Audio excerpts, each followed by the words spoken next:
love it. Thanks, Mom. Thanks, Dad.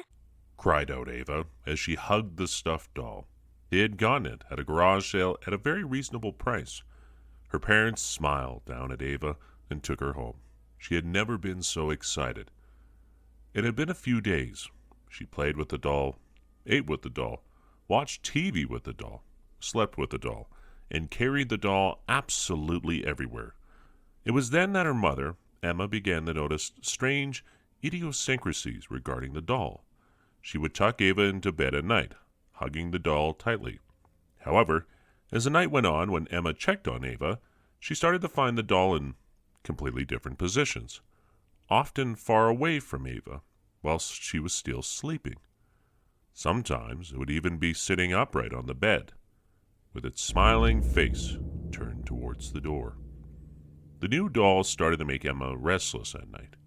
She would check up on her every hour or so, finding the doll in different positions, almost every time. Emma talked to her husband, and he laughed it off, saying Ava's probably just messing around with her new toy. So she let it go. One night, Emma heard loud thuds coming from the hallway outside. She checked the time, and it was just after 3 o'clock in the morning.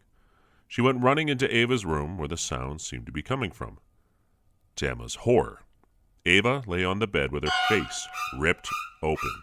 Trails of blood streaked down every wall, while the doll was sitting in the rocking chair, with that god-awful smile, and without a speck of blood on it. The entire neighborhood must have heard Emma's screams that night. Somehow, she just knew that it was the doll. The police were called, and Ava's parents were both given a referral for grief and trauma therapy. However, for Ava's father, it was unsuccessful, and he was admitted for indefinite psychiatric treatment. Some say that Ava's father is still institutionalized to this day. Emma desperately begged for the destruction of the ominous doll, but it was already taken to an undisclosed location by crime scene investigators. As the years went by, the doll was passed down from family to family. Countless families ended up dumping it in trash cans after the mutilation of their young daughters' faces. Yet it always found its way back into yard sales and thrift stores. However, some people began to take notice of the pattern. One family called a renowned paranormal investigator named Ruthie Gray when they caught the doll moving on CCTV footage in their daughter Stella's bedroom. Stella's mother also noticed how her daughter's face was deformed and was disturbingly contorted in the video footage. She also noticed the warping of her daughter's face in photos that she had recently taken of Stella, but simply wrote it as a camera malfunction. But now, she knew something was wrong. They had tried to get rid of the doll, but somehow it always ended up back in Stella's bedroom. Ruthie asked if she could stay the night in Stella's room to investigate. The family agreed. Ruthie had seen this before, a malicious spirit taking over an inanimate vessel, trying to send a message. The question was, what message was the doll trying to send? As Ruthie settled in Stella's room, her team set up cameras and fancy EVP equipment in order to record any possible paranormal activity. Around 3 o'clock in the morning, Ruthie's eyes opened to the sound of loud thuds. She watched with horror as the doll was banged against the door as if someone was smashing it.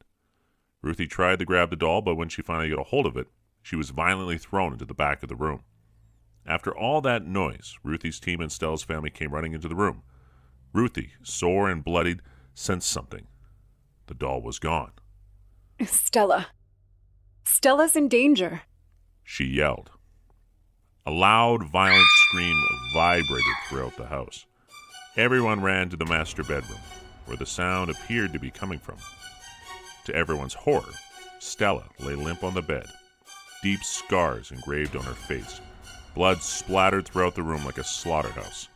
Stella's face was but a pile of minced meat and bones. And there it was, the doll, sitting in a chair and smiling without a drop of blood on it. Ruthie needed to get to the bottom of this. she struggled to locate the original owners of the doll from old reports of children that seemingly died in a similar hideous fashion. She began questioning the families that had fallen victim to the doll, and almost all of them said that they got it at some sort of yard sale or thrift shop. It appeared as though all of the doll's previous owners died on the 13th of the month, and they were all found dead in the same ugly way. Ruthie traced this vicious cycle back to the morning of December 13th, 1872. She found an article in the local archives under the category of Strange Happenings. The article detailed a story of a little girl from a local farm who was playing in the field alone whilst her parents sat on the porch enjoying their morning coffee. The little girl's doll fell on the ground and got stuck in a thorny bush.